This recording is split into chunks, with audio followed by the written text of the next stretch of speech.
Jesus called the crowd to him and said to them, "Listen and understand. It is not what goes into the mouth that defiles a person, but it is what comes out of the mouth that defiles." Please be seated.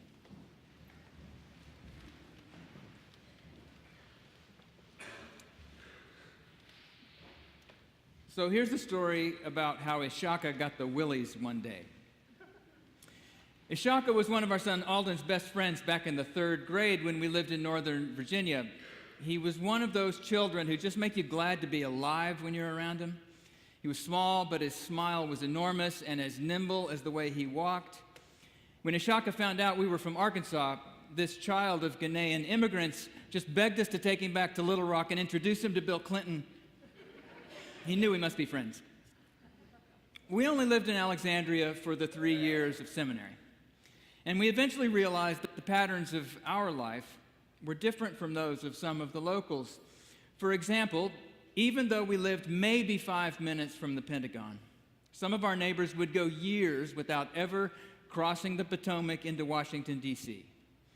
And apparently, Ishaka may have been one of them. On Alden's birthday one time, we decided to take a bunch of his friends ice skating on the outdoor rink at the National Gallery of Art. So we gathered up all these boys and we headed to the metro station. As we boarded the train, the boys were laughing and jostling. But as soon as the doors closed and we began to move, we watched our carefree Ishaka go practically catatonic. We knew something was wrong, not only by the terror in his eyes, but because we'd never known the boy to stop talking, not of his own volition at least. Now he'd gone stone silent as he hugged the steel pole nearby with both of his arms. The train was well on its way to Washington before Ishaka found his voice again when he said, "Whoa, this has really given me the willies." The willies. You may not think that Christian theology has anything to say about the willies, but I propose to you that it does.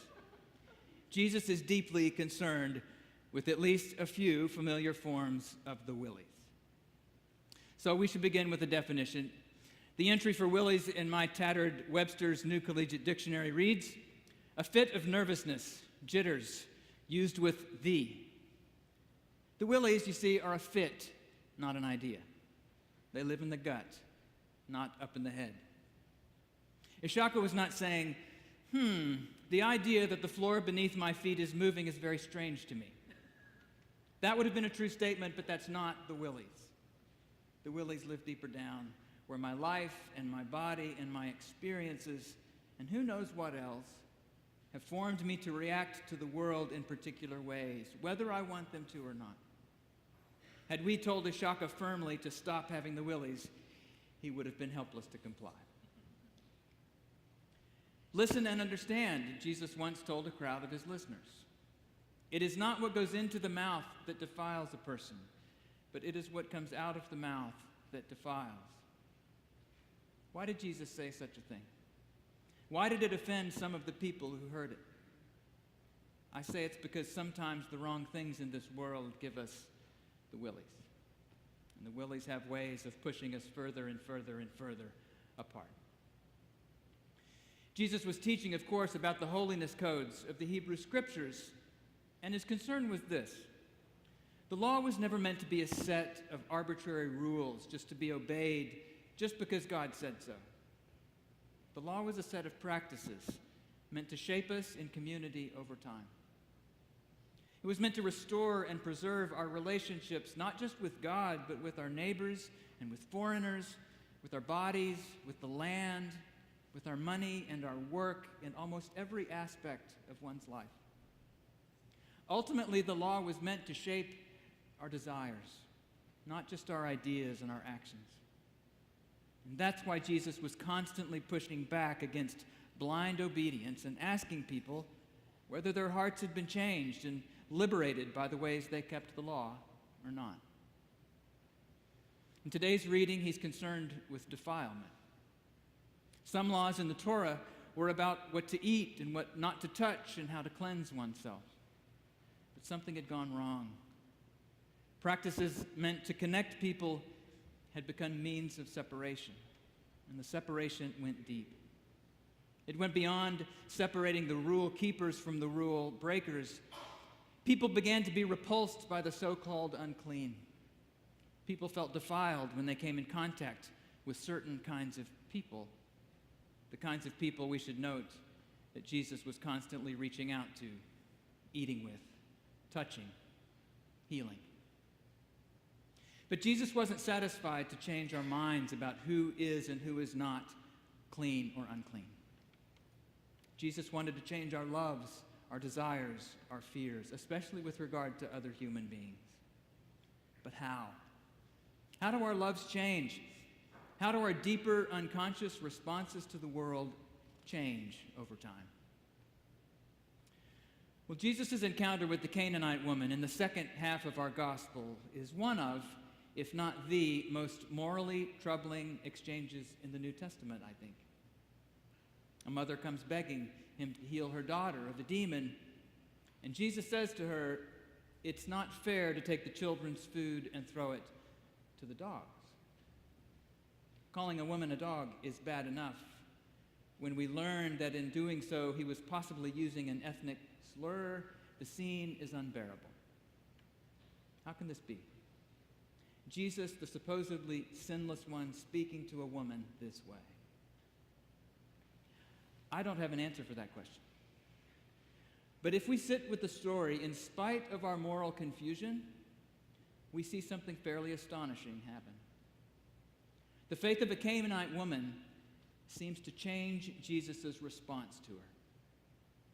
Something in her humility, maybe her love for her hurting daughter, something in her seemed to call Jesus out of the revulsion of Canaanites people like him would have been brought up to feel.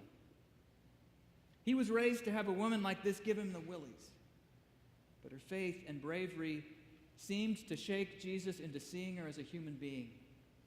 And then, and only then, healing power flowed out of Jesus and into her life. Her daughter, we're told, was made well. So the two halves of this strange gospel story are in fact powerful when taken together.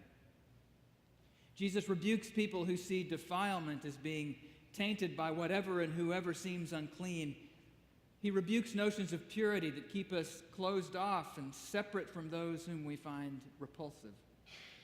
And then we get to see Jesus himself, drawn past the impulse to stay separate from this Canaanite woman, her faith, and Jesus' willingness to stay vulnerable and present to her, overcome what was probably a deep-seated response Jesus would have had to the world, and healing followed. It's a little amazing that Jesus' followers sometime later would have even preserved this story for us, isn't it? Seems likely they would have let this one go, unless it's crucial for us to see that the power of Jesus' witness and teaching was not in his being somehow immune to the ways people are conditioned to respond to the world and to one another. It wasn't that Jesus never got the willies. It's that he stayed present to the people who should have been strange and repulsive to him until even his responses to the world were changed. Thomas Cranmer was an English theologian. He was the architect of the first Book of Common Prayer way back in the 16th century. And Cranmer's view of the human condition has been summarized like this: what the heart chooses, what the heart loves, the will chooses, and the mind justifies. What the heart loves, the will chooses, and the mind justifies. This sounds perfectly wrong to rational people like you and me, doesn't it? We think our reasoning minds are in charge of our morality, our ethics. We think that, but they're not. Our rational minds really are made to rationalize what we believe deep, deep down in ourselves. Nearly 500 years later, moral psychologists are showing us the very same thing. Jonathan Haidt calls the rational mind the press secretary for the unconscious. We need to know this about ourselves if we're going to make a difference in our responses to the world, don't we?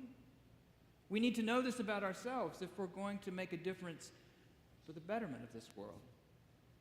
If we're going to change ourselves or our enemies, we have to reach the place of our loves, the place where we are attracted and the place where we're repulsed. We can't just keep on debating the facts with each other rationally. We are changed by sacred encounter. And maybe we'll only bring meaningful change to other lives when we are willing, like Jesus, to be a little bit changed ourselves. Isn't it possible that what Jesus was vulnerable enough to show us in his encounter with the Canaanite mother is this expansion of the way even his heart loved? Her faith changed him, and his changed heart brought healing into what seemed like an absolutely impossible situation. A lot of us have felt like we are in an impossible situation in this country since the horrors that took place a week ago in Charlottesville. Neil named how a lot of us felt powerfully from this pulpit barely a day after that. And if I'm honest, I have to confess that I have felt a revulsion at the racism we've witnessed, at the blatant expressions of fascism and white supremacy, at the refusal of a few of our country's highest and most public leaders to call evil unequivocally evil. But when I feel defiled as an American by a subset of our people, I think Scripture tells me that I can't respond to evil in ways that will go to its real source. To turn it around, have you ever been changed for the better by someone who found you repulsive? Did someone who hated you ever really help you find something in you that needed to change? There's a brutally honest prayer of Stanley Hauerwas that I find helpful in times like this. It goes like this. Forgiving Lord, I do not want my enemies forgiven. I fear losing my enemies, since my hates are more precious to me than my loves. If I lost my hates, my enemies, how would I know who I am? Yet you have bent us toward reconciliation, that we may be able to pass one another Christ's peace. It is a terrible thing to ask of us. I am sure I cannot do it. But you are a wily God, able to accomplish miracles. May we be struck alive by the miracle of your grace, even to being reconciled with ourselves. Oh, that uncomfortable prayer. There really is a sweetness to my hates of my enemies, which I don't think I can give up all by myself. But the wily God of the universe, present to this broken down world of hate and estrangement in Jesus of Nazareth, God does want us to be struck alive by the miracle of grace, all of us. Even Jesus was, one day in the district of Tyre and Sidon. Even Jesus was struck a little more fully alive by a Canaanite woman, someone who may have given him the full-on willies. Even Jesus was struck alive. And when he was, healing flowed out of his life and into hers. Jesus said, it's not what flows into us that defiles, it's what flows out of us, which ought to give us the courage to be so vulnerable, to stay present, to open ourselves to be changed, even by those who are strange to us, even by those who oppose us.